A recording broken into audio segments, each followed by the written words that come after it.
on to the propaganda narrative that China is stirring things up. I want to bring to the front how the formation of the question reveals the ignorance of the questioner in posing the question, in placing most of the responsibility for conflict on China. So let me answer the question. I have a client named Jerry in Hong Kong. Jerry lives in an apartment building. And in the apartment building, it has a doorman out front. And the doorman said to Jerry one time about a year ago, "Hey, Jerry, I've got my son. He got himself a job. Can you believe it? He's paid $100 a day by a certain organization that I think is part of the U.S. government. They're paying him $100 a day to hold a placard and yell things as part of a large group regarding the South Sea island dispute." So is China stirring things up, or is the United States stirring things up? If we had Chinese ships running through the Caribbean islands on a regular basis, would the United States say, "Why do you have all this activity in our territorial zone?" Of course we would. So when the United States does it in the South China Sea among their islands that are mixed in with the Japanese territorial zones, the Chinese object, but we blame them when we have no real need for sending our ships through those channels. So once again, we're stirring things up. The United States in 1999 was part of a deal with Britain to give most favored nation status to China. Was that China stirring things up? Or was it the United States setting up shop for $23 billion worth of foreign direct investment with Canada, $23 billion, U.S. and Canada, in just the first couple of years, in China for a low-cost manufacturing zone for export into the United States for benefit to the corporations, but no benefit whatsoever to displaced workers? Was that China stirring things up? Or was that the U.S. and the British trying to exploit China? You can go after one story after the other, Elijah. Every single one of them has the United States and Britain on the wrong side of doing the right thing for American and Western workers. So, what's the prospect for the future? Well, I'll tell you where it's heading. Trump is going to want to bring back a lot of industry to the United States. He's starting with his target of NAFTA and the Mexicans, but there's going to be a good deal of that industry. I've got a different client. I don't want to mention name or region because he's a prominent player in his own little region, but he said, "Jim, I told you about what happened in Tianjin with the explosion, a big fertilizer warehouse with 8,000 tons of fertilizer. So the effect was pretty much similar with a micronuclear device." He told me about that, but he said, "Jim, I got to tell you something. I know about 20 different small factory owners, and they're all leaving China. They're all Westerners, several are Americans, and they're all leaving China because they see the writing on the wall with Trump." And Trump has talked about an import tax. At the same time, he talks about a reindustrialization of the United States. So we already have an early view of exodus for businesses in China. I think it's going to continue. There are going to be some tax breaks for companies that bring back industry, let's just say to Detroit, to make cars and car components. I think it's going to happen. We might see a number of them being Chinese, taking advantage of the free trade zones in Michigan and other places that already exist. They don't need to be set up. They already exist. Hundreds of foreign companies exist in the free trade zone in dozens of U.S. states. Okay, so we're going to be moving toward reindustrialization of the United States, probably before any official movement toward a gold dollar because of the trade deficit of $500 billion a year. And as we do that, we're going to create a lot of friction with the Mexicans, a lot of friction with the Chinese, And I don't think Trump really minds that the Chinese economy might slow way down in its growth, because he's going to be working feverishly to build up the U.S. industry. So that's the prospect I see, and I don't see it moving toward war. That's basically your stupid fake news CNN bullshit channels trying to discredit anything that Trump does. Oh, Trump's going to cause a war with China. No, and we didn't cause a war in Europe called Ukraine under Obama, and we didn't cause a war in Syria under Obama's watch with a fake terrorist group called ISIS that we fund, that Israel supports, that Saudi supports, UAE supports. Oh my goodness. The hypocrisy. I have two goals. I want to see McCain arrested for treason and CNN shut down for propaganda. Those are my two goals. All right. Now, I just found a really great viewer's question. I think now this viewer is Kenneth from the UK, and he wants to know what conditions, if any, can put a stop to the illegal manipulation of gold and silver prices, artificially suppressing them, so that they can, again, achieve their true value.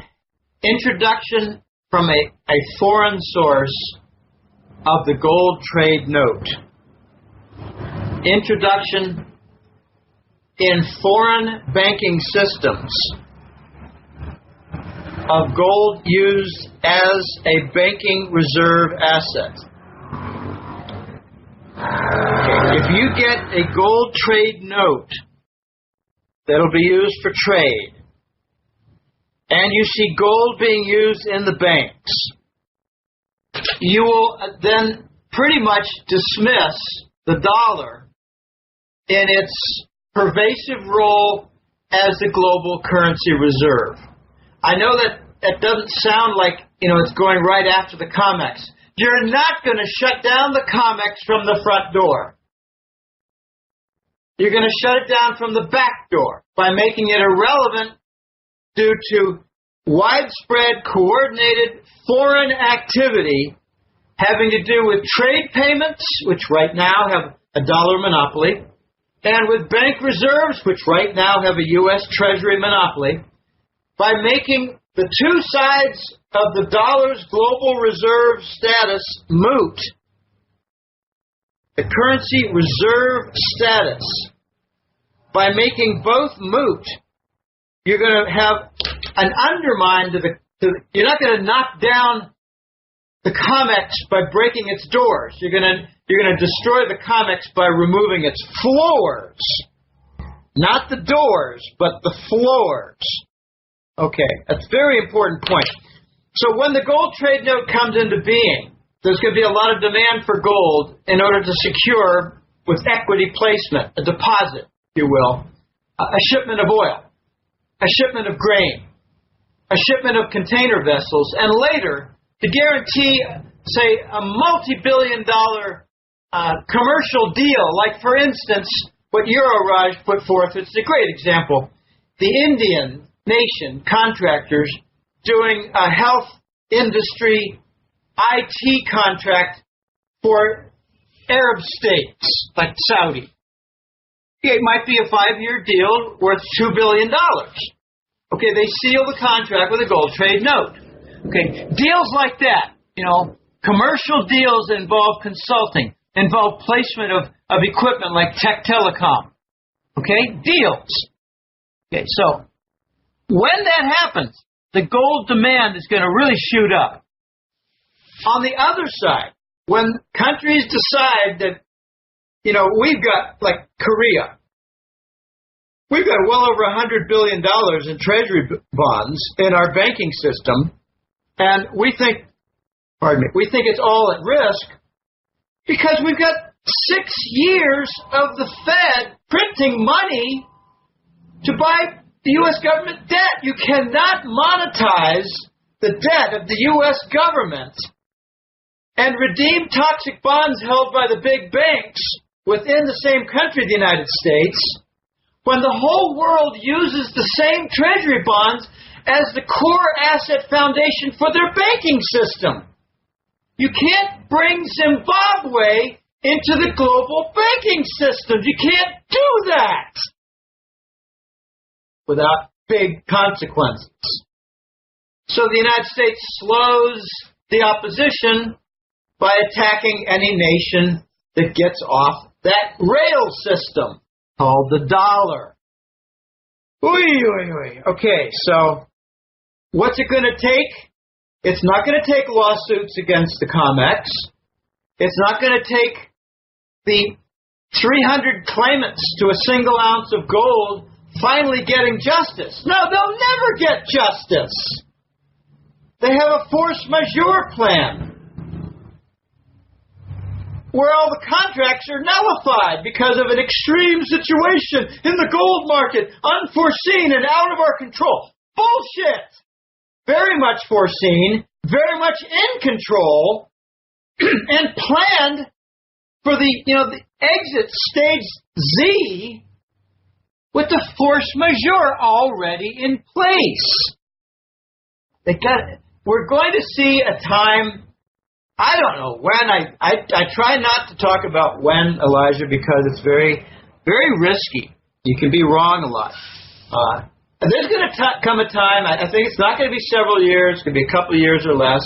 Not going to be 1 or 2 months, it could be several months. So between several months and a few years, we're going to see the gold and silver price just not be posted. We won't know what it is. Because all these different deals where they're paying 80 to 100% premium for a $100 million gold delivery, those details are not well known.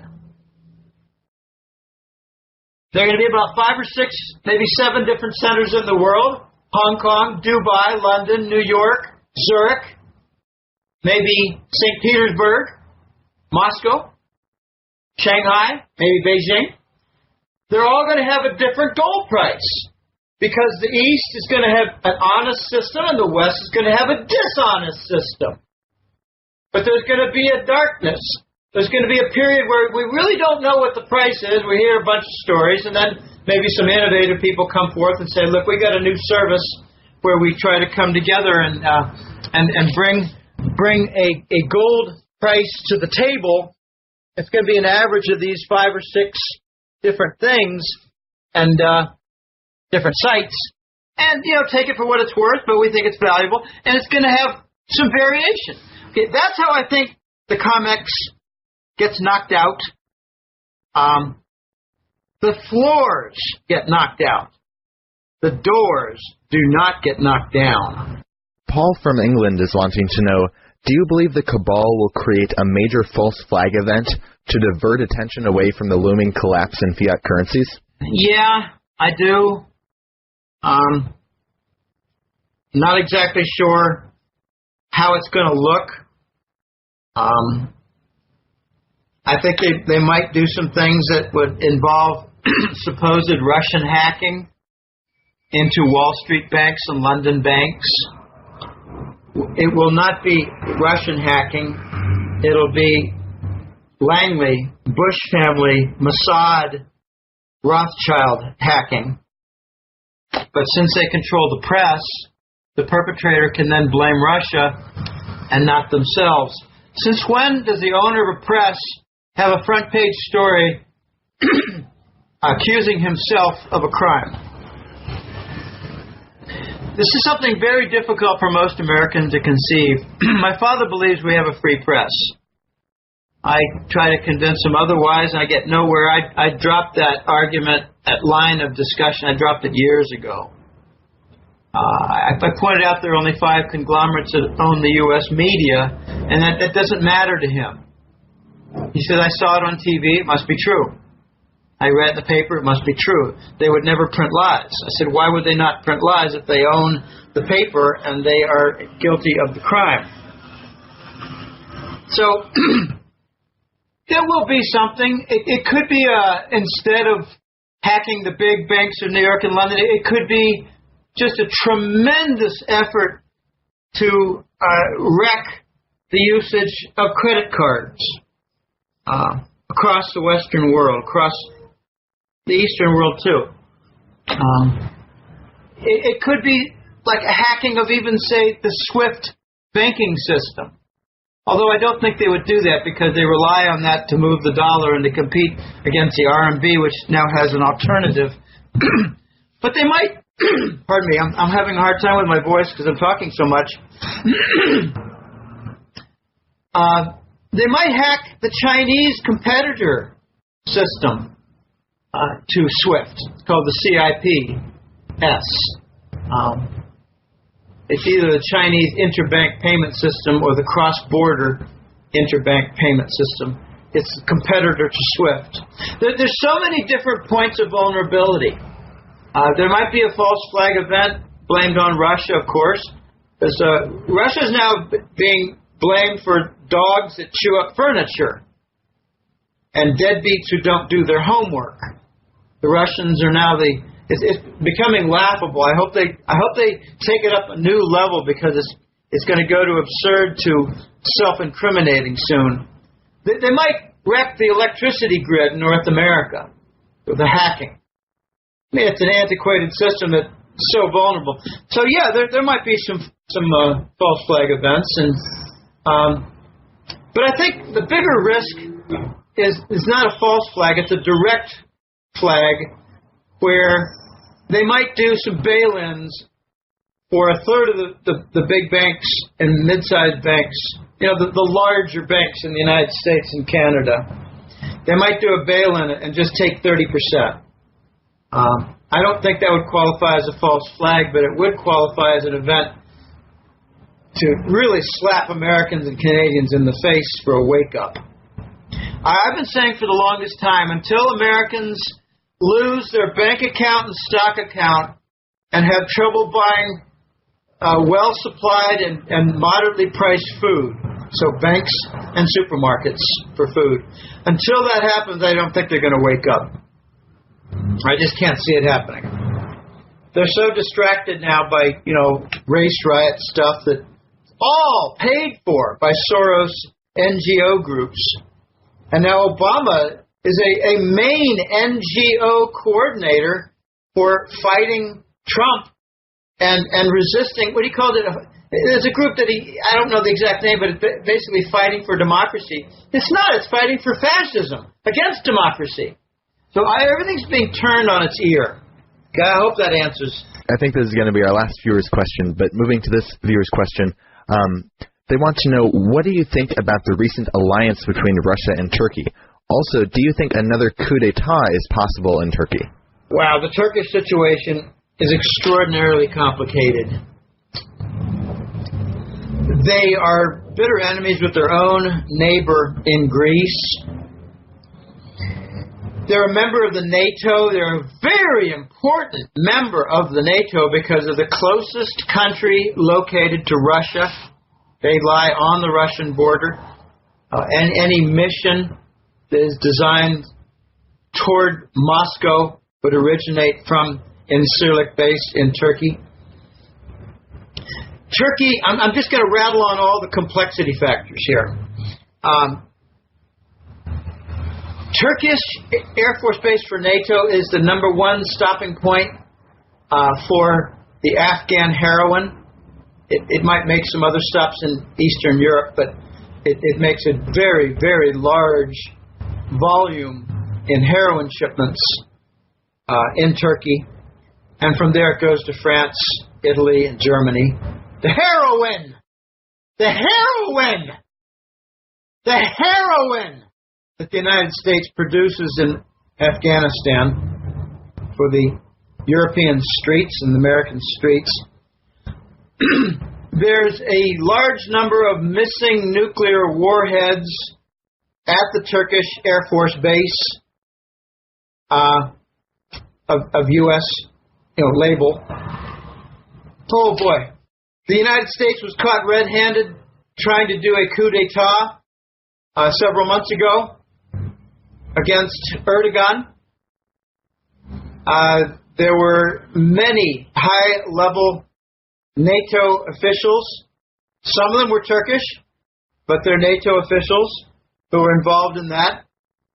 And I think the Russians might have disabled some of the devices that were intended to kill Erdogan and his helicopter getting out of town. Not just Erdogan, but his family. So the vile element was in the NATO High Command. Turkey is also involved with its U.S. Embassy as an ISIS field command headquarters. We're breaking international law using the Turkish Embassy with the U.S. flag to promote terrorism, kill civilians, and coordinate things for ISIS. The United States, British, and Mossad from Israel are running ISIS. Turkey is also involved in some big disputes with the Kurds in northeast Iraq. The Turkish are very instrumental in raids in Syria under U.S. command.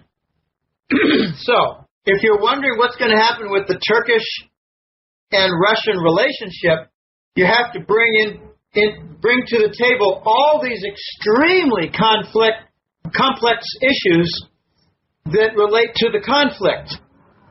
I contend that the most complex country in the world right now is not Saudi Arabia, which was responsible for holding together the the petrodollar complex and standard. I believe it is not Ukraine, which is where Europe and its two sides mix and fight over Russian control of, say, energy source. Now, I believe the most complex nation in the world right now is Turkey, for the reasons I just stated, in a rather long 3 to 5 minute preamble to describe the complexity in detail. And I left out several different things. Turkey is where East meets West with Islam. There are a lot of non-Arabs who have Islamic faith there. You have the United States harboring Gulen, who is the radical Islam Grand Poobah. I don't even care what his real name, the real title is. The Grand Poobah. He's in Pennsylvania, protected by Obama. And he's running various little terrorist strike groups in Turkey that are killing civilians. Why are we harboring in the Poconos of Pennsylvania someone who's responsible for civilian murder in Turkey? Because this is what we do. I don't know what's going to happen with Russia versus Turkey, but I do believe it's going to be rather constructive. There have been some projects that have been revived.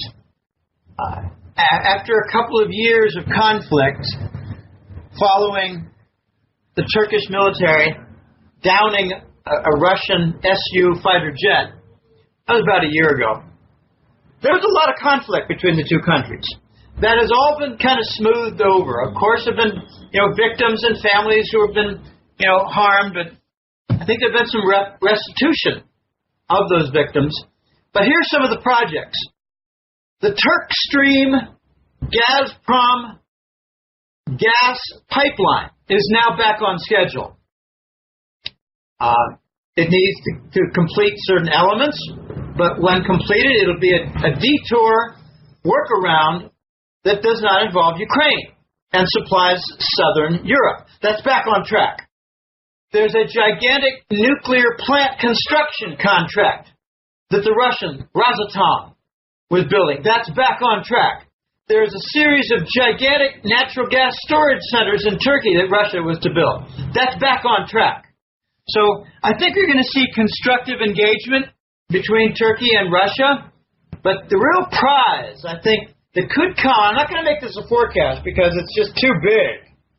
I think Russia eventually could, I'm just not going to make it a forecast, Russia could take control and pay rent for the Incirlik NATO base in Turkey and bring it into commercial means, for commercial purposes, toward trade and not war, because the United States is not about trade, it's about war.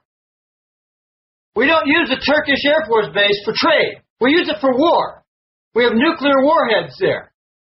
We have hundreds of airplanes, and some of them disappeared right before the coup attempt that we organized, the United States and NATO High Command.